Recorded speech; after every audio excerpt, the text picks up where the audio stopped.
Assalamualaikum warahmatullahi wabarakatuh. Sahabatku, ketemu lagi dengan saya, Suyitno Irmin. Video kali ini saya mau membahas tentang bagaimana memahami hakikat kerja. Ini merupakan cara ampuh untuk meningkatkan motivasi kerja. Sahabatku, apa itu definisi hakikat kerja? Hakikat kerja adalah arti dan makna dari kegiatan kerja yang tersembunyi dan baru terlihat jika kita mau menggali dengan menggunakan nilai-nilai spiritualitas yang menghasilkan kesadaran apa yang seharusnya dipahami dan dilakukan di dalam bekerja.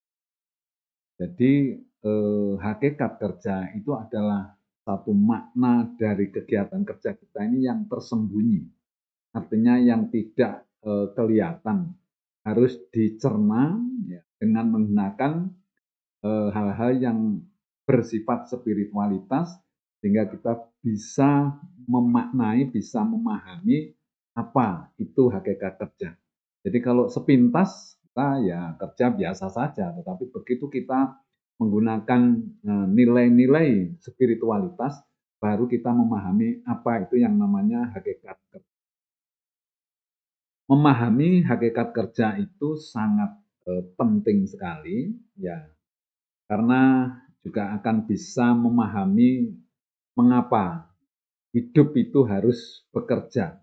Jadi hidup itu memang harus bekerja dan itu merupakan kewajiban. Karena kita diberikan energi, diberikan potensi oleh Allah untuk bisa hidup, diberikan fasilitasnya, tapi kita memang harus melakukan upaya ya untuk hidup ini dengan cara bekerja.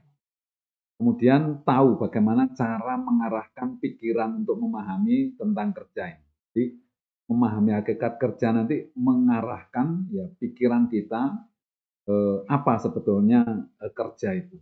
Kemudian memahami dan menyadari apa makna dibalik manfaat kerja itu.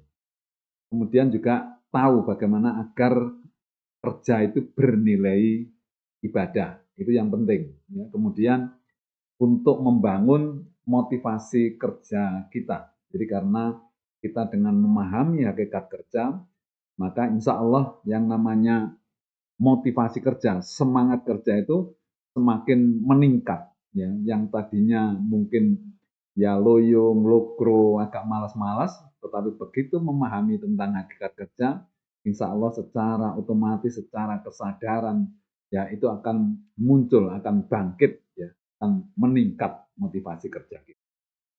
Baik, mengapa motivasi kerja itu sangat penting? Ya, motivasi kerja itu adalah salah satu faktor ya penting dari ya. Jadi motivasi kerja itu adalah salah satu faktor penting dari pembentuk kinerja ya selain potensi. Jadi ada dua faktor, satu potensi, satu motivasi. Jadi sangat penting sekali gitu karena dua faktor ini ternyata yang paling sulit untuk dikelola itu justru malah motivasinya itu.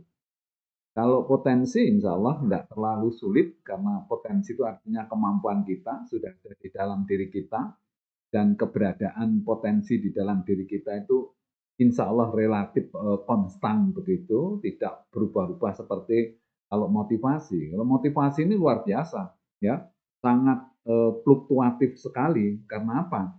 Karena motivasi kerja itu sangat terkait dengan perasaan. Sehingga kalau perasaan kita ini berubah, maka motivasi kerja kita juga akan berubah. Ya, jadi banyak juga ya yang mempengaruhi motivasi. Selain memang perasaan, itu juga banyak hal-hal yang memang bisa mempengaruhi sehingga motivasi itu bisa naik turun. Beda dengan kalau potensi. Potensi itu pokoknya kita mau belajar, mau berlatih, ya kita sudah mampu, sudah bisa, maka keberadaan potensi di dalam diri kita itu relatif konstan gitu. Kemudian seharusnya ya keberadaan motivasi kerja itu di dalam diri kita itu harusnya stabil tinggi ya karena apa? Karena kita nanti arahnya itu kan juga akan menyeimbangkan antara hak dan kewajiban. Sementara hak itu relatif konstan bahkan naik terus setiap tahun gitu. Gaji, pendapatan kita, upah kita itu relatif naik. Sementara yang namanya motivasi itu bisa naik turun naik turun. Nah, kalau kita ini banyak turunnya, nah ini yang harus kita kelola. Sehingga nanti dengan memahami hakikat kerja ini, insya Allah motivasi kerja atau semangat kerja ini bisa relatif stabil. Mari kita mulai memahami hakikat kerja dengan pertanyaan-pertanyaan yang sangat mendasar, ya tentu yang kaitannya dengan kerja ini. Jadi pertanyaan-pertanyaan yang mendasar, yang memang pertanyaan ini dikaitkan dengan hal-hal yang berhubungan dengan spiritualitas. Ya, coba yang pertama ini kita lihat, apakah betul kerja itu hanya urusan dunia? Jadi banyak orang yang memiliki pemahaman, ya, yang pemahamannya bahwa urusan kerja ini ya urusan dunia ini, tidak ada urusan kerja ini dengan dunia lain atau akhirat dan lain sebagainya, tidak ada. Itu banyak orang yang memahami seperti itu. Ya, terus pertanyaannya kembali saya, apakah betul kerja itu hanya urusan dunia? Nah, tentu jawabnya tidak betul ya. Jadi urusan kerja, ya kerja itu urusannya dunia dan akhirat gitu. Ya, loh kok bisa? Iya, kalau kita ini bekerja, ini sebetulnya selain memang kita ini bekerja menggunakan waktu pada saat kita hidup di dunia, tetapi kerja kita ini kan akan dinilai seberapa baik, seberapa manfaat kerja kita ini yang nanti akan berakibat akan mendapatkan konsekuensi pada saat kita di akhirat nanti. Karena setiap apa yang kita lakukan itu akan mendapatkan balasan dari Allah. Ya, balasan baik itu nanti di dunia maupun di akhirat.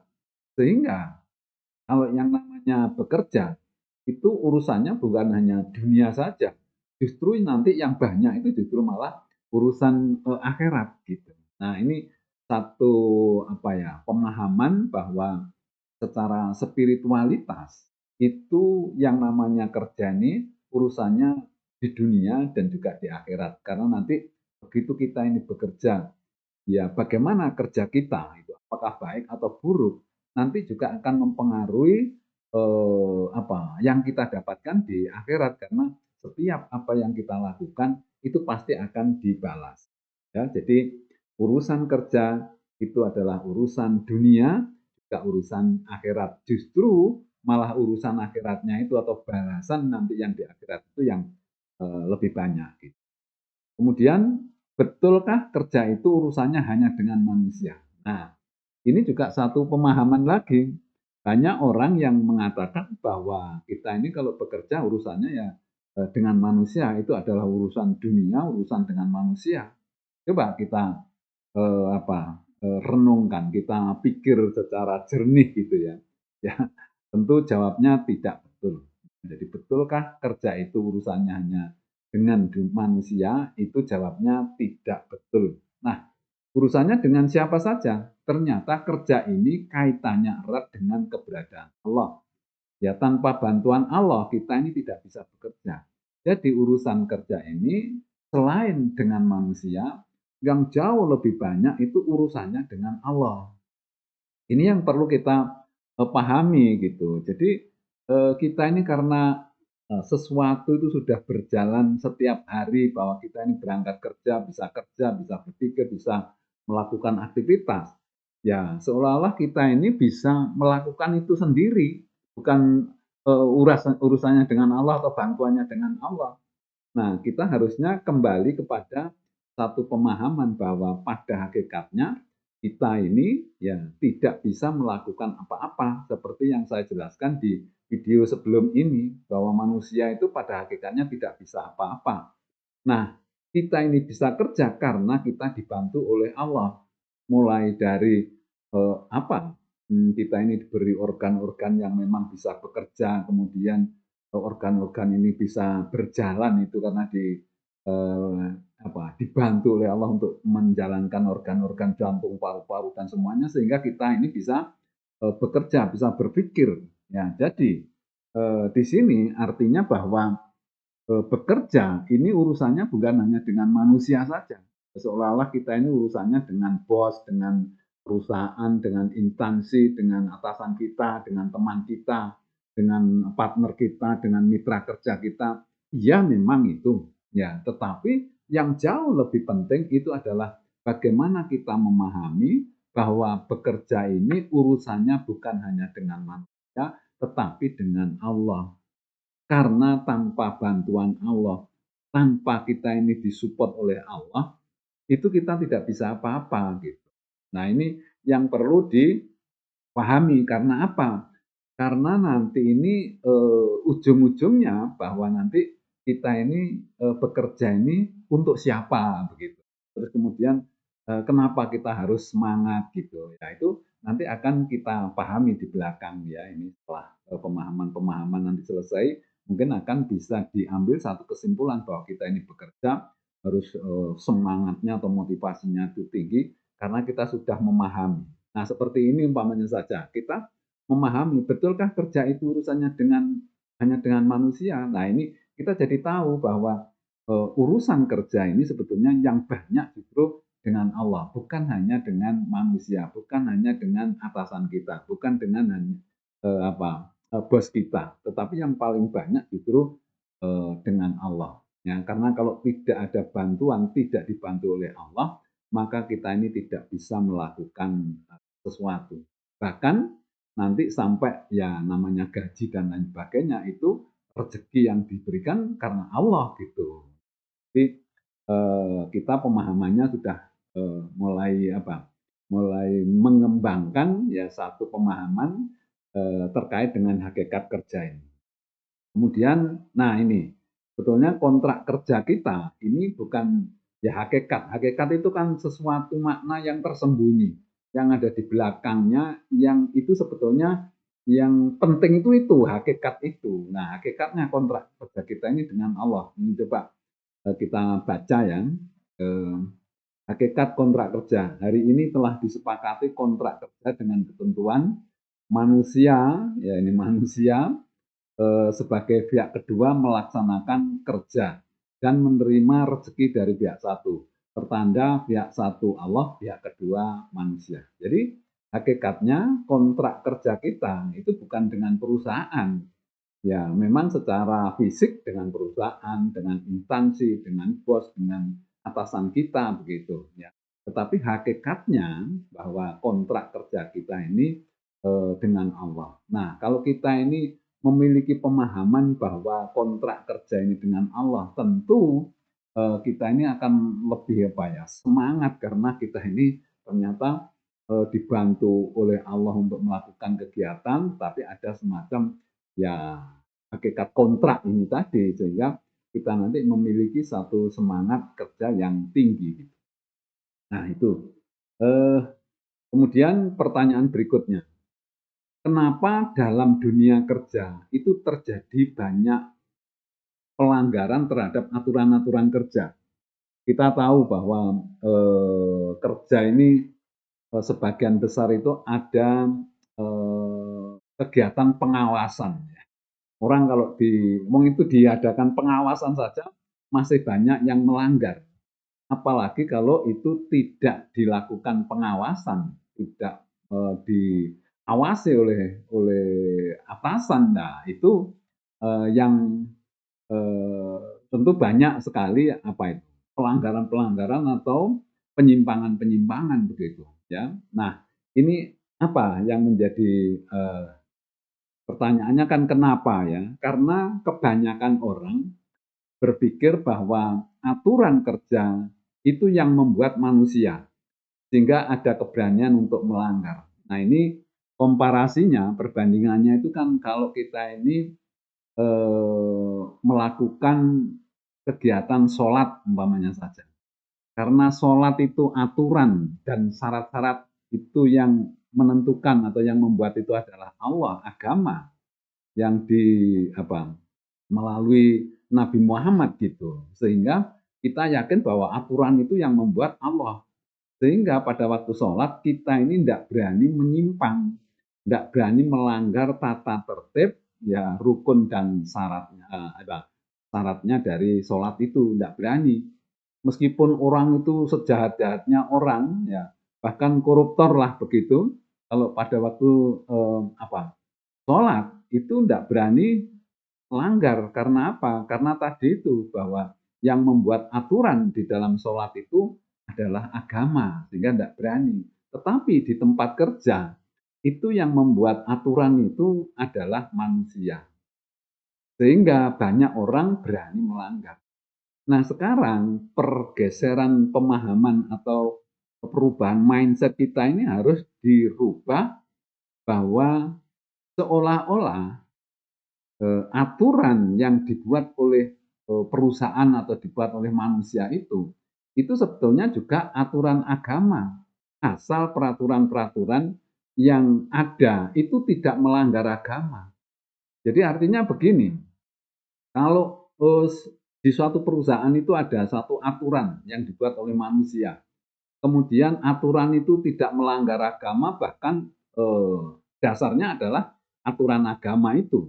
Apakah tidak boleh kita ini menganggap bahwa aturan itu adalah aturan agama? Seharusnya berpikirnya ke sana. Selama aturan yang dibuat oleh perusahaan, oleh instansi, ya oleh lembaga itu tidak berlawanan dengan agama, maka itu hakikatnya adalah aturan agama. Sehingga pikiran kita itu sama dengan kalau kita menjalankan sholat. Kalau sholat, keyakinan kita itu bahwa aturannya yang membuat adalah Allah. Sehingga kita tidak berani melanggar. Nah sekarang di tempat kerja, itu aturan-aturan itu dibuatkan tidak melanggar agama. Semuanya sejalan gitu. Tidak boleh gini, kamu harus berjalan lurus ini. Kan sama dengan agama. Kecuali, mohon maaf kalau di dalam perusahaan itu aturannya menabrak aturan agama. Nah itu mungkin bisa dilanggar atau bisa dibicarakan supaya diganti gitu. Artinya kita boleh tidak melaksanakan kalau memang aturan ini berlawanan dengan agama. Salah satu contoh yang gampang umpamanya saja ada aturan di perusahaan itu yang mengharuskan sebelum kerja para karyawan, para pegawai itu diwajibkan untuk minum minuman keras dulu supaya mabuk, supaya kerjanya semangat. Nah itu kan berlawanan dengan kaidah-kaidah agama gitu. Sehingga aturan yang seperti itu pasti tidak boleh, artinya tidak ada lah di dalam perusahaan seperti itu. Nah, itu boleh dilanggar. Nah, sekarang kalau aturannya itu contoh umpamanya harus bekerja mulai jam 7, harus memaksimalkan potensi dan motivasi, tidak boleh melanggar aturan-aturan yang ada. Itu kan sesuai dengan kaidah-kaidah agama. Nah, kita pemahamannya harus sudah dirubah bahwa selama aturan di tempat kerja itu tidak berlawanan agama, tidak berlawanan dengan agama, maka itu adalah aturan agama. Gitu. Sehingga kita seharusnya tidak boleh atau tidak berani untuk melanggar aturan-aturan yang ada di tempat kerja. Itu. Jadi hakikatnya kita harus seperti itu, menganggap bahwa aturan ini juga sama dengan aturan yang ada di sholat umpamanya saja, kita tidak berani melanggar. Ya, jadi intinya bahwa kenapa kita berani melanggar, karena kita menganggap aturan itu yang membuat adalah ya.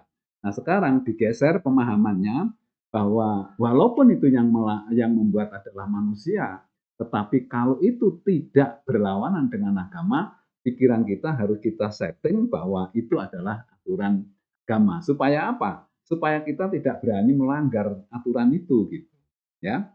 Kemudian berikutnya, pertanyaan berikutnya, siapa sebetulnya pengawas kita di dalam bekerja? Nah, ini sangat mendasar sekali, dan ini kalau nanti bisa kita merubah mindset kita bahwa pertanyaan ini kan sangat mendasar. Siapa sebetulnya pengawas kita itu di dalam bekerja? kita selama ini mungkin banyak orang pikir bahwa pengawas kita di dalam bekerja itu ya atasan kita, supervisor kita, bos kita gitu. Sehingga kita ini bekerja kadang-kadang kalau tidak diawasi itu cenderung untuk menyimpang, cenderung untuk melakukan hal-hal yang tidak baik gitu. Karena tidak ada pengawasnya. Nah, ini yang menyebabkan orang itu berani untuk melakukan sesuatu ya yang tidak baik atau melanggar aturan tadi.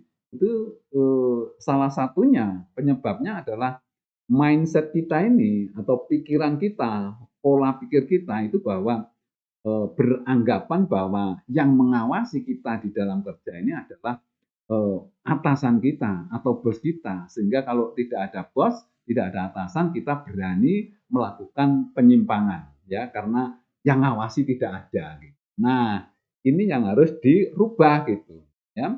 Jadi sebagian besar orang akan menjawab bahwa pengawas kita adalah atasan kita ya. Tetapi sebetulnya ya hakikatnya pengawas kita yang sebenarnya adalah Allah. Malah kalau kita lengkapi bahwa kita ini sebetulnya pengawas kita ini ada 3 ya, 4 ya, 4 yang atasan ini jangan sementara diabaikan dulu aja, supaya apa, supaya kita konsentrasi nanti bahwa kalau kita kerja ini sudah ada pengawas dari 3 ini. Yang pertama itu yang mengawasi kita bekerja itu ya kita sendiri, diri kita sendiri itu mengawasi, ya. Kemudian yang kedua secara spiritualitas atau agama bahwa di samping kiri kanan kita ini ada malaikat yang mencatat perbuatan kita. Apa yang kita lakukan sekecil apapun dicatat gitu. Kemudian yang ketiga Allah sendiri. Karena Allah itu tidak pernah lepas dari diri kita. Allah itu sibuk juga menjalankan jantung, menjalankan paru-paru, semua organ kita ini kalau tidak dibantu oleh Allah tidak bisa. Sehingga ada ungkapan ya bahwa Allah itu lebih dekat dari urat nadi kita. Itu artinya bahwa Allah itu tidak pernah melepas kita. Artinya kita ini terus-menerus diawasi, dilihat oleh Allah. Nah, sehingga pemahamannya bahwa pengawas kita yang sesungguhnya ini adalah Allah. Ya, tadi sudah saya jelaskan bahwa sebetulnya ada 3. Diri kita sendiri ini harus mengawasi karena kita tahu apa yang kita lakukan. Yang kedua, malaikat kiri kanan ini akan mencatat perbuatan kita. Dan yang ketiga, Allah sendiri. Nah, luar biasa ini. Ada 3 komponen atau 3 hal yang 3 pengawas gitu ya. Kalau kita masih menceng, masih mau itu ya keliru. Sementara kalau pengawas kita pemahamannya bahwa itu atasan, bos itu. Ya mohon maaf karena bos itu kan tidak bisa nunggui kita, tidak mengawasi kita terus. Paling hanya sehari belum tentu kita ini didatangi oleh bos kita untuk mengawasi gitu. Ya, tetapi yang 3 tadi itu kan tetap itu, Pak. Jadi pertama diri kita sendiri harus mengawasi karena kita tahu bahwa kita berbuat apa itu tahu. Kemudian malaikat tadi sama Allah sendiri, ya. Jadi kalau kita ini memahami bahwa pengawas kita yang sesungguhnya adalah Allah, maka cara kerja kita ini juga berbeda. Kita akan takut, kita akan tidak melakukan satu penyimpangan. Karena kita tahu bahwa dimanapun kita berada, dimanapun kita kerja, apapun yang kita lakukan, apakah itu positif, negatif, Allah itu tahu. Dan itu terekam, dicatat. Gitu. Oleh karena itu, saya katakan di awal bahwa urusan kerja ini urusannya dunia akhirat, urusannya dengan manusia dan Allah, sekarang yang ngawasi kita ini justru Allah gitu. Nah, coba kalau pemahamannya itu kita geser seperti itu, kita rubah mindset kita bahwa pengawas yang sesungguhnya itu adalah Allah. Maka kita akan bekerja dengan hati-hati, dengan disiplin yang tinggi, ya, dengan penuh kepatuhan terhadap aturan-aturan dan prosedur yang ada. Ya, ini jadi kita memahami hakikat kerja kita. Pengawas yang sesungguhnya adalah. Kemudian pertanyaan berikutnya, lah ini kita gambarkan aja ya gambar. Ini ada. Jadi kalau kita ini pengawas kita yang sesungguhnya ini adalah Allah. Jadi kita ini terus disorot begitu, dilihat ya, direkam di ini. Jadi apapun yang kita lakukan ya pasti nanti ketahuan bahkan tercatat terus ya. Nanti pada saat kita ini di akhirat mungkin diputar kembali itu bahwa kita ini pernah melakukan ini itu. Nah, kemudian juga dibalas. Nah, ini satu pemahaman bahwa kalau kita ini berbuat sesuatu itu baik, pasti akan dibalas baik dan itu diketahui, artinya tercatat, terekam gitu. Jadi kita nggak bisa apa-apa sebetulnya gitu. Harusnya kita ingat terus. Makanya materi ini perlu kita sampaikan supaya kita semua itu memahami hakikat kerja itu gitu. Ya, kemudian pertanyaan berikutnya ya untuk meyakinkan bahwa kerja nanti itu yang benar kayak apa gitu. Apa yang kita dapatkan di dalam bekerja ini? Nah, ini kalau kita ini ditanya, kamu kalau kerja ini nyari apa sih gitu? Pasti yang dicari mesti uang gitu. Ya saya cari uang, cari gaji, cari bayaran kan gitu. Nah, ini tidak salah, tetapi itu belum nyampe kepada hakikat kerja ini gitu. Jadi eh, jawabannya apa ini? Bentar, ya. Jawaban sebagian besar orang bahwa kerja yang didapatkan adalah uang atau gaji saja, ya. Padahal tidak hanya uang yang kita dapatkan, tetapi juga yang namanya pahala. Atau bisa jadi juga dosa gitu. Jadi, yang kita dapatkan di dalam kerja ini, kalau kita ngomong positifnya adalah gaji plus pahala. Ya, gaji plus pahala. Nah, sesuatu yang diberikan oleh Tuhan kepada kita itu bisa kita rasakan di dunia dan juga di akhirat nanti. Ya. Kalau pahala itu bisa jadi bentuknya itu bukan uang, tetapi mungkin satu ketenangan hidup itu diberikan di dunia. Tetapi yang banyak nanti adalah diberikan di akhirat nanti. Nah ini pemahaman yang nanti akan mendorong kita untuk melakukan sesuatu dengan semangat tinggi. Karena apa? Karena kita ini selain gaji itu sebetulnya gaji itu kecil. Gaji itu kecil sekali gitu loh dibanding dengan pahalanya gitu. Ya, jadi kalau kita ini kerja yang kita dapatkan itu adalah pahala, eh, gaji itu merupakan uang muka saja nanti diterangkan di belakang gitu. Jadi yang kita dapatkan dua ini, gaji sama pahala. Bahkan pahala ini sebagian sudah diberikan di dunia juga ya. Kalau kita ini bekerja dengan baik gitu ya, itu ada peluang untuk kita ini naik pangkat, gaji naik gitu ya. Terus kemudian hidup kita tenang, ya gaji kita barokah dan lain sebagainya. Jadi itu diberikan di dunia. Tetapi nanti di akhirat itu luar biasa ya. Kalau kita ini katakanlah sholat saja itu diberi pahala banyak, padahal sholat itu untuk keperluan kita sendiri. Nah, sementara kalau kita kerja, kerja itu untuk siapa? Untuk banyak orang gitu. Jadi untuk keluarga kita, ya hasil kerja di perusahaan-perusahaan bisa memproduksi sesuatu sehingga bisa dinikmati oleh orang banyak. Nah, manfaatnya kerja bukan hanya untuk diri kita, tetapi yang lebih banyak adalah untuk orang lain gitu. Ya. Nah, tentu kita membuat satu komparasi atau persamaan, ya kalau sholat untuk diri kita sendiri saja dikasih pahala banyak, nah kalau kerja untuk orang lain, untuk bermanfaat bagi orang lain, tentu Allah akan memberikan pahala yang banyak. Tetapi juga ada sebaliknya. Kalau umpamanya saja kerja ini kita tidak baik, contoh umpamanya saja kita malas-malesan, kemudian kita berbuat sesuatu yang tidak baik, melanggar aturan dan lain sebagainya.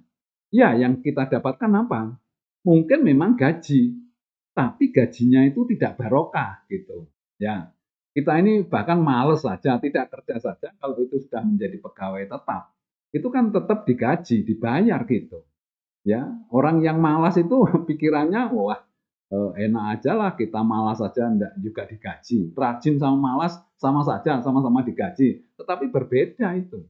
Kalau orang yang rajin, ya orang yang motivasinya tinggi dalam bekerja, maka gajinya itu bisa barokah. Tetapi kalau orang yang malas-malasan bahkan melakukan kecurangan, gajinya itu selain, ya tidak barokah atau kalau kita ngomong ekstrimnya itu gajinya haram, nanti juga dapat dosa di akhirat gitu. Nah sehingga, kita memahami sekarang ini bahwa dan kita yakini bahwa yang kita dapatkan, bekerja itu adalah gaji, rezeki itu, dan juga pahala.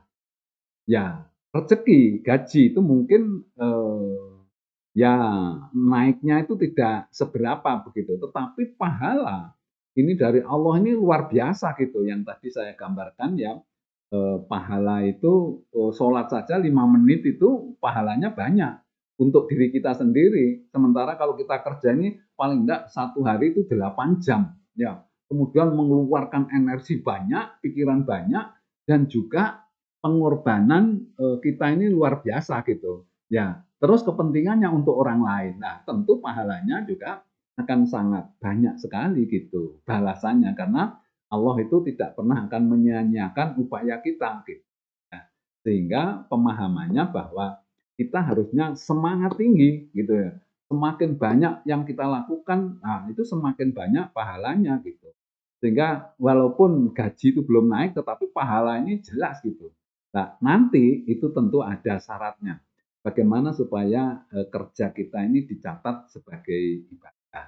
Nah, sekarang pemahamannya dulu bahwa di dalam bekerja sekali lagi yang kita dapatkan itu adalah gaji plus pahala.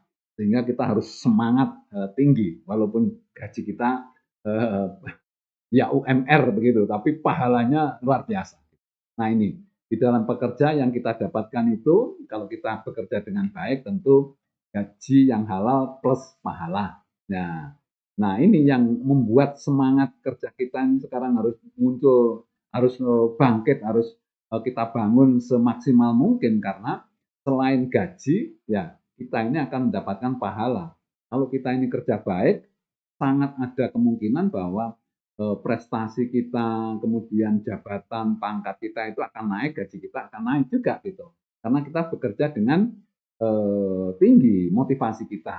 Nah, dan juga di akhirat dapat pahala begitu. Nah, tetapi bisa juga sebaliknya. Ya, dalam bekerja kalau kita ini bekerjanya tidak baik, ya kemudian kita ini banyak melanggar aturan-aturan itu, justru yang kita terima itu adalah gaji yang tidak barokah atau di sini saya tulis agak ekstrim gajinya haram gitu ya, karena bekerja tidak baik, bekerja tidak sesuai dengan aturan dan prosedur, bahkan merugikan perusahaan, ya merugikan tempat kerjanya, ya bahkan korupsi itu berarti gaji atau malas-malas orangnya gitu lah. Jadi apa gajinya menjadi tidak barokah atau haram. Kemudian di akhirat kita masih mendapatkan dosa. Ya, balasannya adalah siksa. Nah, apakah kita berani? Apakah kita mau melanggar aturan dan tata tertib kalau ternyata yang kita dapatkan adalah gaji yang tidak barokah dan siksa di neraka. Nah, ini perlu untuk kita masukkan di dalam sanubari kita, paling tidak mindset kita, pola pikir kita bergeser kepada bahwa kerja ini yang kita dapatkan adalah dua, gaji dan pahala. Atau mungkin gaji tidak barokah dan juga dosa. Gitu.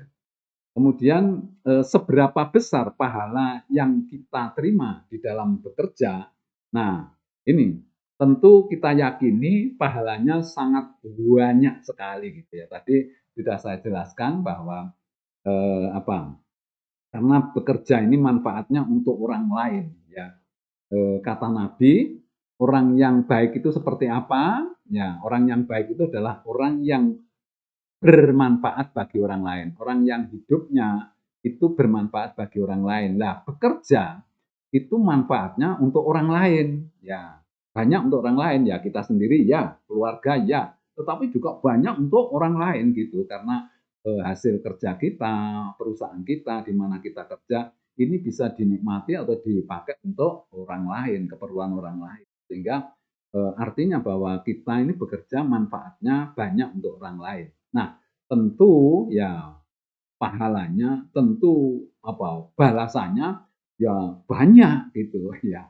Kita yakini banyak. Nah, sekarang ya itu bandingannya itu kalau kita sholat gitu. Bahkan yang sudah jelas-jelas diberikan informasi oleh Allah atau Nabi Muhammad lewat Nabi Muhammad itu kan bahwa kalau kita ini sholat sunnah sebelum subuh, ya sholat sunnah sebelum subuh itu akan diberi bumi dan langit seisinya gitu. Ini luar biasa itu. Itu hanya sholat sunnah sebelum subuh. Padahal kalau kita ini melakukan kegiatan ini, itu kan bukan sunnah lagi. Jadi kalau kita kerja kan wajib ya, karena kita harus menghidupi anak, menghidupi keluarga gitu. Terus kemudian manfaatnya ini kalau kita kerja untuk orang banyak sehingga balasannya Allah itu pasti lebih banyak daripada yang kita bayangkan. Apalagi kalau kita ini tidak membayangkan bahwa kita ini akan mendapatkan pahala. Masih banyak orang tidak paham, banyak orang yang berpikir bahwa kerja ini yang didapatkan cuma uang saja. Tidak. Jadi yang kita dapatkan sekali lagi adalah gaji dan pahala. Pahalanya itu jauh lebih banyak. Jadi kita bisa saja mungkin gaji masih kecil, tapi kan Allah itu menilainya dari perjuangan kita. Mungkin kita ini gajinya kecil, tetapi perjuangan mulai dari bekerja keras, kemudian dengan pikiran, bekerja cerdas ya, bahkan keikhlasan itu. Bisa-bisa begini, mungkin bos kita yang bayarannya banyak, itu pahalanya jauh lebih kecil daripada kita yang gajinya UMR. Karena kita bekerjanya itu dengan penuh keikhlasan, ya penuh serius. Sementara bos kita ini bekerjanya tidak niat, tidak ya santai-santai saja, bahkan ada unsur-unsur ngakali umpamanya saja. Nah ini tentu tidak diterima, bahkan pahalanya tidak diberikan, yang dapat adalah dosa. Nah, kita yang dapat gaji UMR karena kita ini kerjanya baik, niat dengan baik, ikhlas dan lain sebagainya, nah, itu kita akan mendapatkan pahala. Sehingga dengan pemahaman ini justru nanti kita ini bekerja lebih giat lagi, lebih semangat lagi. Ya karena kita paham, kita keyakinannya bahwa yang kita dapatkan bukan hanya sekedar gaji, tetapi pahala. Nah, gitu. Ya, jadi itu. Terus kemudian apakah gaji yang kita terima itu pasti halal? Nah, ini. Jawabnya ya ini belum tentu gitu ya. Tergantung bagaimana kita bekerja. Bisa halal dan bisa haram gaji yang kita terima. Nah, kita sekarang pertanyaan yang mendasar itu begini. Kita ini sebagai makhluk, sebagai manusia, sebagai orang, katakanlah seorang suami, itu pasti akan menginginkan akan membawa pulang gaji yang barokah, gaji yang halal. Karena gaji ini akan diberikan kepada keluarganya untuk dikonsumsi sebagai untuk supaya bisa hidup, untuk makan, untuk beli keperluan-keperluan lain. Nah, kalau itu halal, insya Allah akan baik semuanya. Tetapi begitu kita ini gajinya haram, nah itu akan menjadi masalah. Mungkin bisa saja banyak, mungkin bisa saja kelihatannya kita ini punya uang gaji besar dan tapi kalau itu tidak halal, nah itu akhirnya kita akan tidak cukup dan ada saja masalah. Gitu. Nah, oleh karena itu kita dengan pertanyaan ini apakah gaji kita ini yang kita terima pasti halal? Itu belum tentu, tergantung bagaimana kita kerja. Nah, kita ternyata menginginkan membawa pulang gaji yang barokah. Jadi kalau saya, ya saya pribadi momennya saya kepingin membawa pulang itu gaji yang barokah karena ini akan kita berikan kepada keluarga. Nah, untuk bisa mendapatkan gaji yang barokah, ya gaji yang halal, tentu kita harus bekerja dengan baik begitu. Nah, inilah hakikatnya. Jadi mungkin orang-orang itu banyak yang berpikir bahwa ya nggak perlu gaji halal haram itu nggak perlu dipikirkan loh. Sekarang nyari yang haram aja susah, apalagi yang halal lah. Berpikir seperti ini, ya cara berpikir seperti ini sebetulnya tidak benar gitu ya. Jadi harusnya dikembalikan kepada hakikat kerja atau hakikat hidup ini bahwa ini kita ini hidup ya kepinginnya mendapatkan sesuatu yang halal sehingga kalau kita nanti memakannya menjadi barokah, menjadi hal yang baik dan tentu ya nanti akan ada balasannya. Jadi kalau kita kerja dengan cara yang baik, selain mendapatkan gaji yang halal, juga tadi mendapatkan pahala, mendapatkan ganjaran dari Allah, gitu.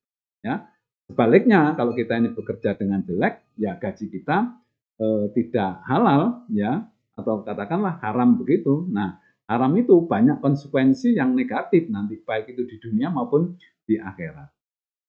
Ya, jadi ini satu pemahaman bahwa gaji yang kita terima itu bisa halal, bisa haram, itu tergantung bagaimana kita kerja. Oleh karena itu, ini akan mendorong semangat kita untuk mencari gaji yang halal, sehingga gaji yang halal itu nanti akan mempengaruhi sikap dan perilaku kita di tempat kerja. Bagaimana agar gaji yang kita terima itu halal? Nah, yang pertama ya harus memenuhi syarat bahwa kerja itu bernilai ibadah. Nah ini nanti yang akan saya jelaskan. Jadi untuk supaya gaji yang kita terima itu halal, maka apa yang kita lakukan di tempat kerja itu harus bernilai ibadah gitu. Karena yang diberi pahala, yang dianggap halal itu kan sesuatu yang bisa bernilai ibadah gitu. Apa ibadah itu? Ibadah itu adalah sesuatu yang kita lakukan yang memberikan manfaat untuk diri kita sendiri maupun orang lain yang tidak menabrak norma-norma agama. Ya, katakanlah itu diperintah oleh Allah, ya, dan kita menjauhi larangannya. Gitu. Jadi nanti harus memenuhi syarat bahwa apa yang kita lakukan itu bernilai ibadah. Lah nanti bagaimana caranya supaya kegiatan kita ini bernilai ibadah? Gitu. Yang pertama itu. Yang kedua, memenuhi akad dan perjanjian kerja. Jadi pada saat kita ini bekerja, ya itu kan mesti ada akadnya, ada semacam kesepakatan saya akan melaksanakan kerja seperti ini dan itu harus dipenuhi gitu. Jadi apa tugas-tugas yang diberikan kepada kita itu yang harus kita lakukan gitu. Kemudian yang berikutnya adalah hak dan kewajiban ini harus seimbang ya untuk bisa mendapatkan gaji yang barokah maka antara hak dan kewajiban ini harus seimbang gitu. Kemudian bekerja tentunya dengan motivasi yang tinggi gitu. Jadi karena tadi saya katakan bahwa kerja kita, hasil kerja kita atau kinerja kita itu adalah berasal dari potensi ya digabung dengan motivasi. Artinya potensi dikalikan dengan motivasi itu menjadi kinerja. Nah, potensi itu adalah kemampuan kita, keahlian kita, keterampilan kita, apa yang bisa kita lakukan itu namanya potensi. Kalau kita ini tidak punya motivasi, maka potensi itu tidak akan berwujud menjadi kinerja. Supaya potensi ini bisa berubah jadi hasil kerja, maka harus ada motivasi, harus ada semangat untuk melakukan kerja itu. Ya. Jadi syarat, nah ini syarat agar bekerja itu bernilai ibadah itu yang pertama ya secara umum kita harus memilih pekerjaan yang halal. Ya karena kalau kita ini bekerja di tempat yang tidak halal, jelas gaji kita atau pekerjaan kita tidak dicatat sebagai amal ibadah. Ya, kemudian yang berikutnya kita harus setiap melakukan pekerjaan itu harus ada niat, ya. Karena semua kegiatan kita ini tergantung pada niatnya. Niatnya karena apa? Karena Allah. Jadi semua yang kita lakukan ini harus diniati karena Allah.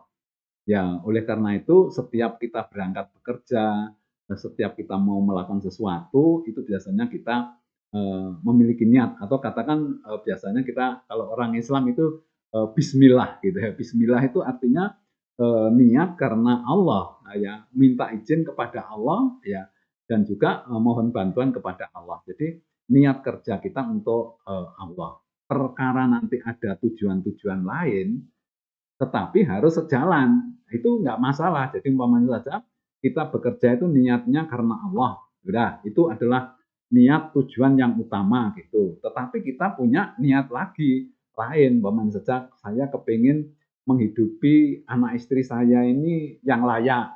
Ya, saya kepingin menyekolahkan anak saya sampai tinggi ya supaya nanti bisa mendapatkan pekerjaan yang baik. Itu enggak apa-apa ya niat seperti itu. Tapi ada niat yang utama dulu ini yang penting. Jangan sampai kita ini niat bekerja hanya untuk mencari uang gitu. Ya, bukan karena Allah. Lah ini. Jadi nilai ibadah itu akan dilihat dari niatnya, dari imannya, dari keyakinannya, dari untuk apa dia mau kerja, untuk Allah atau untuk siapa gitu. Nah, perkara nanti ada tujuan-tujuan lain tidak masalah, tetapi niat utama dalam kita melakukan kegiatan adalah karena Allah. Supaya apa? Supaya nanti kegiatan kita ini dicatat sebagai ibadah.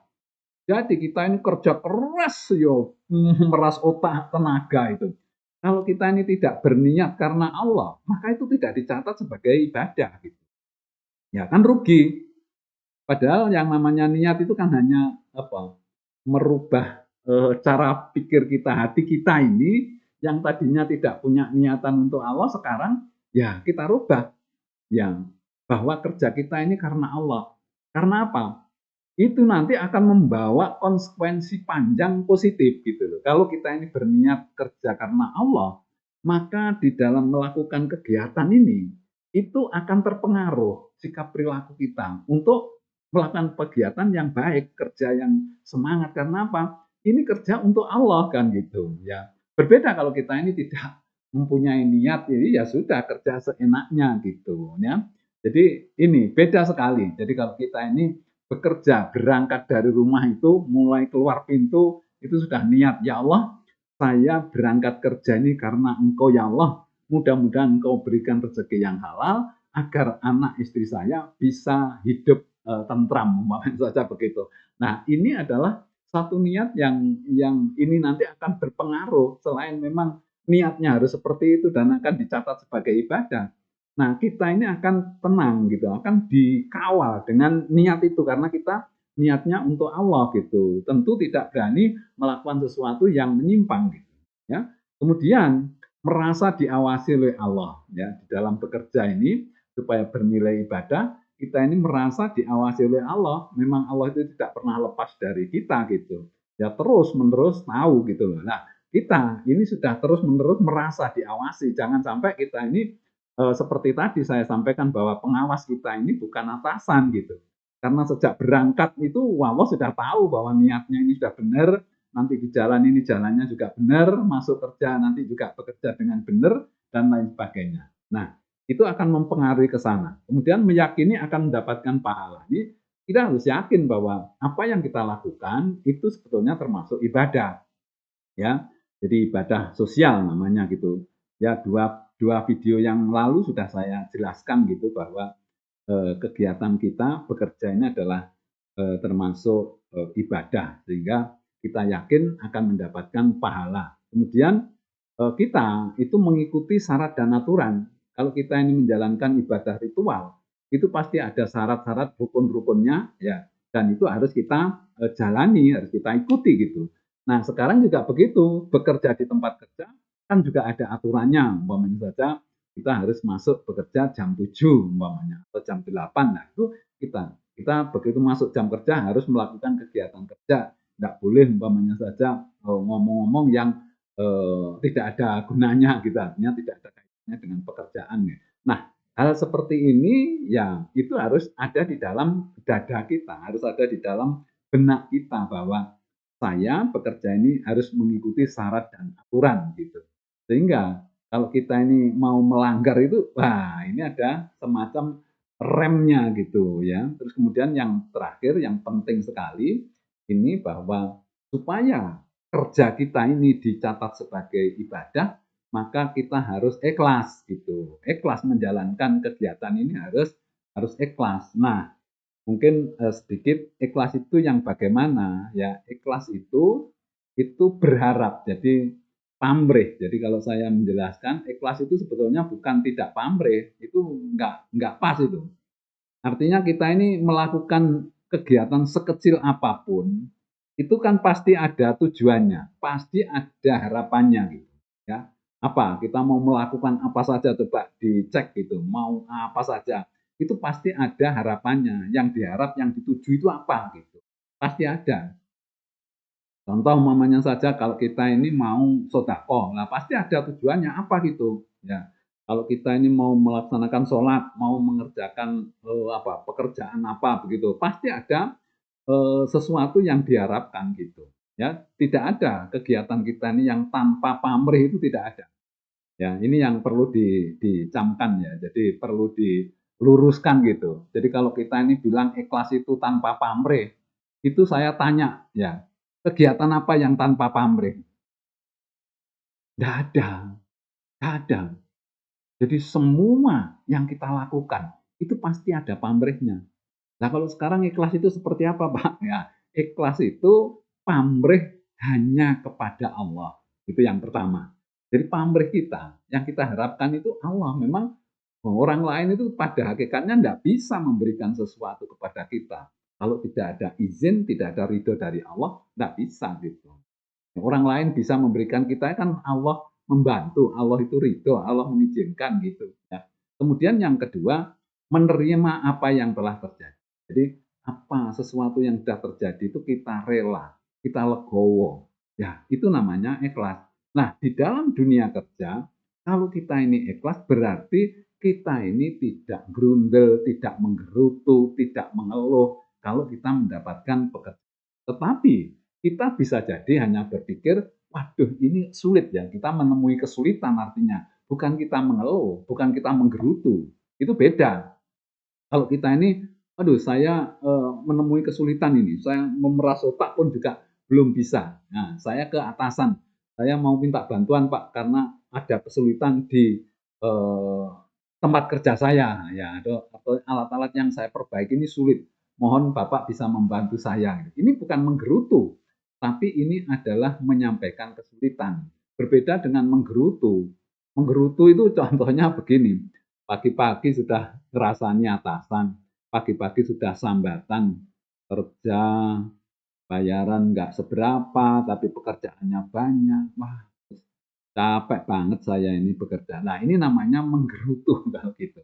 Nah, ini termasuk tidak ikhlas. Nah, kalau kita ini melakukan kegiatan ritual, ya ibadah ritual, kemudian kita tidak ikhlas, pasti tidak sah, pasti tidak diterima. Puasa, sholat, kita tidak ikhlas, ya tidak diterima. Termasuk karena bekerja ini adalah ibadah, maka kita ini harus juga ikhlas, jadi melaksanakan kerja ini dengan rela, dengan legowo gitu ya. Mungkin berat, tetapi kita upayakan untuk tetap ikhlas. Nah, itu baru nanti bernilai ibadah, sehingga tidak sedikit-sedikit menggerutu, mengeluh, ya sepertinya berat sekali. Wah, umpamanya saja sudah mau di rumah, mau berangkat, dan lain sebagainya, tuh pikirannya cuma, aduh berat sekali ini kerja, kalau saya sudah tidak sesuai ini dengan gaji yang saya terima.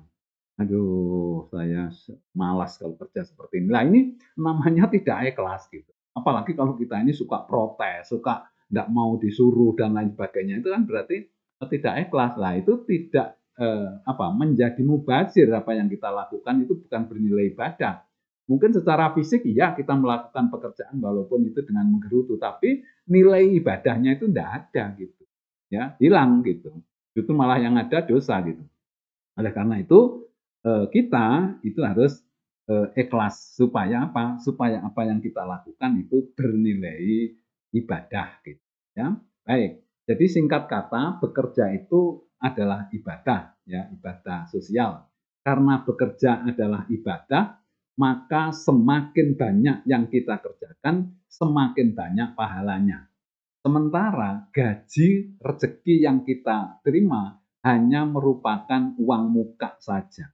Nah, ini satu pemahaman bahwa ternyata gaji yang kita terima itu sebetulnya hanya kalau kita ini jual beli itu hanya uang muka saja, karena Allah memberikan nikmat itu rezeki di dunia ini. Tetapi sebetulnya bayaran yang sebenarnya, pahala yang akan diberikan itulah yang namanya upah kita yang sesungguhnya, yang banyak itu di situ malah.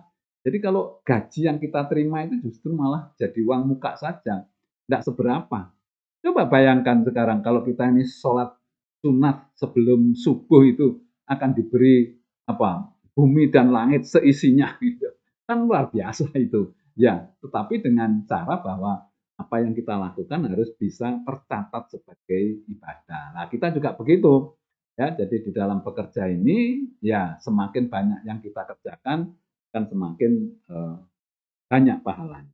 Bagaimana caranya menyeimbangkan hak dan kewajiban? Nah, ini begini, tadi kan ada apa, satu apa, satu ini syarat bahwa supaya gaji kita ini bisa barokah, salah satunya adalah bisa menyeimbangkan antara hak dan kewajiban. Ya, eh, ini terbalik ini anunya munculnya. Ya, jadi hak itu bisa dikuantitatifkan. Jadi kalau kita ini bekerja, hak kita ini kan bisa diuangkan, bisa dihitung menjadi uang. Karena kita seringkali bisa bekerja tidak hanya gaji saja, tetapi mungkin juga fasilitas, juga macam-macam lah. Kalau itu seorang apa supervisor atau setingkat pimpinan itu sudah mendapatkan hak, katakanlah perumahan, dapat apa bonus, dapat fasilitas yang lain. Nah, itu kan bisa diuangkan semuanya. Tetapi yang namanya kewajiban itu kualitatif, tidak semuanya bisa dikuantitatifkan gitu. Tapi kalau hak itu bisa dikuantitatifkan. Sementara kewajiban itu agak sulit gitu loh. Ada memang ya berdasarkan jumlah kerja kita. Kalau kerja borongan itu biasanya bisa dikuantitatifkan, tetapi kalau tidak borongan itu kan kualitatif. Nah, bagaimana caranya kita supaya hak yang kita terima dan kewajiban itu bisa seimbang? Ya kita caranya harus kualitatif juga. Agar seimbang kita harus memaksimalkan potensi dan motivasi kerja itu aja sudah. Itu kualitatif itu. Jadi bagaimana kita memaksimalkan potensi kita ini, ya kemampuan kita, kemudian dibarengi dengan motivasi. Nah tentu ada apa kerja ini supaya bisa efektif, efisien dan berhasil guna yang baik itu harus kerja keras. Artinya kita menggunakan fisik kita ya dengan semangat tinggi, kemudian kita cerdas ya menggunakan otak kita supaya pekerjaan itu menjadi ringan dan hasilnya lebih efektif, efisien dan juga ikhlas tuh ya. Kemudian dikerjakan secara tuntas gitu ya. Nah, ini semua adalah ada kaitannya dengan motivasi kerja. Jadi motivasi kerja itu akan memberikan satu dorongan untuk kita melakukan kegiatan di tempat kerja. Jadi caranya untuk menyeimbangkan antara hak dan kewajiban itu dengan cara memaksimalkan potensi dan motivasi. Ini mohon maaf saya tambahkan juga bagi Bapak Ibu ya karyawan atau pegawai yang mendapatkan pensiun itu berarti pada saatnya pensiun kita ini tidak kerja tapi diberikan bayaran. Nah, kerjanya kapan? Nah, pada saat masih aktif ini. Nah, oleh karena itu nanti kalau kita ini bicara materinya ini ya, saya punya materi yang judulnya bagaimana mendapatkan blessing salary, itu gaji yang barokah. Nah, itu akan saya agak teliti. Jadi hak yang kita terima ini apa saja, kemudian kewajiban itu bagaimana supaya antara hak dan kewajiban ini bisa seimbang. Termasuk saya akan mempertimbangkan bagaimana kalau kita ini ternyata setelah bekerja pensiun itu mendapatkan gaji, padahal gaji pensiun itu panjang sekali ya, panjang sekali bisa-bisa melebihi masa kerja kita ya. Kita hanya kerja 30 tahun tapi bisa jadi pensiunnya bisa 50 tahun ya. Nah, ini luar biasa gitu. Jadi kalau kita ini pensiun umur 56 atau 58 sementara kita ini dikasih umur sampai 100 tahun. Nah, itu menerima gaji pensiun itu. Terus kemudian setelah pensiun, setelah kita meninggal, istri kita masih hidup, masih terima pensiun lagi. Wah, itu panjang sekali. Nah, itu adalah hak yang kita terima. Kewajibannya kapan? Nah, pada saat kita masih aktif ini ya. Oleh karena itu, caranya menyeimbangkan hak dan kewajiban itu dengan cara memaksimalkan potensi dan motivasi kerja kita. Jadi harusnya kan nanti kalau kita sudah memahami hakikat kerja ini, kita ini semangat itu bukan motivasi itu bukan karena apa ya? Karena kita ini diiming-imingi pangkat sama jabatan sama bonus sama itu enggak. Itu ya penting itu, tetapi nanti 80% itu karena sudah memahami tentang hakikat kerja. Jadi urusannya itu banyak ke urusan spiritualitas. Urusannya dengan bagaimana kita ini berhubungan ya dengan Allah. Belum minallahnya itu akan terus jalan ya sehingga kita ini melakukan pekerjaan itu dengan rasa ikhlas, niat yang benar ya, kemudian menjadi ringan ya. pekerjaan itu gitu ya. Kemudian hukum keseimbangan ini hanya tambahan pemahaman saja. Semakin banyak yang kita kerjakan, semakin banyak pahalanya. Tadi sudah semakin berkualitas nilai pekerjaan, semakin berkualitas juga pahalanya. Semakin banyak kita mengerjakan pekerjaan, semakin semangat Allah memberikan pahalanya. Ini hanya untuk terus kemudian motivasi kerja menjadi tinggi lah. Jadi karena kita memahami hakikat kerja tadi, itu memberikan dorongan terhadap upaya kita untuk melaksanakan kegiatan kerja ini atau yang dinamakan motivasi kita kerja ini menjadi tinggi. Jadi tidak fluktuatif lagi. Biasanya kan motivasi itu kan tergantung perasaan. Kalau kita ini kecewa, ngelukro, malas gitu. Kalau seneng, wah gitu. Jadi naik turun naik turun. Tetapi sekarang ini untuk menstabilkan ya motivasi di level yang tinggi, maka kita harus memahami tadi itu hakikat kerja melalui nilai-nilai spiritualitas gitu, sehingga motivasi kita ini tidak tergantung ya atasan, tidak tergantung aturan yang ada. Pokoknya saya bekerja, ini niat saya untuk Allah, saya harus ikhlas, ya berapapun yang ini sudah oke, yang penting saya berusaha, ya semua hasil nanti Allah yang menentukan. Nah, kita menjadi enak bekerja ini, karena bagaimanapun juga sebetulnya kita ini tidak bisa dipisahkan dengan spiritualitas. Ya, di video yang lalu sudah saya jelaskan. Ya, motivasi kerja menjadi tinggi karena apa? Ya, karena paham tentang hakikat kerja ini. Kemudian ingin mendapatkan ridho Allah, ya, ingin mendapatkan pahala, ingin membawa pulang gaji yang barokah, ingin menyeimbangkan antara hak dan kewajiban, ingin bekerja dinilai sebagai ibadah, ingin bahagia dunia akhirat.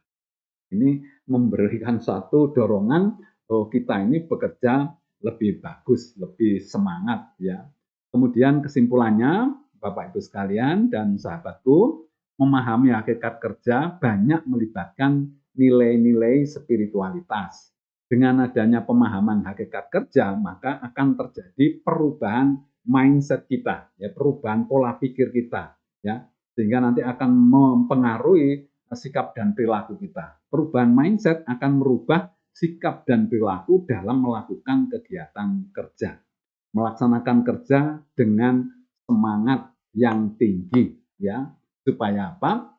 Supaya kerja itu bisa bernilai ibadah, kemudian kita ini bekerja dengan senang hati, dengan ikhlas, dan tentu ya akan sangat menyenangkan. Ya, kita akan bisa mendapatkan satu kebahagiaan, baik itu di dunia maupun di akhirat. Sahabatku, itu yang bisa saya sampaikan pada video kali ini. Mudah-mudahan ini bermanfaat, bisa menambah kasanah keilmuan kita atau pemahaman kita, sehingga apa yang kita pikirkan sekarang setelah mendengarkan materi ini bisa merubah mindset kita, kemudian kita bisa merubah sikap dan perilaku kita. Kurang lebihnya mohon maaf, saya akhiri. Wassalamualaikum warahmatullahi wabarakatuh.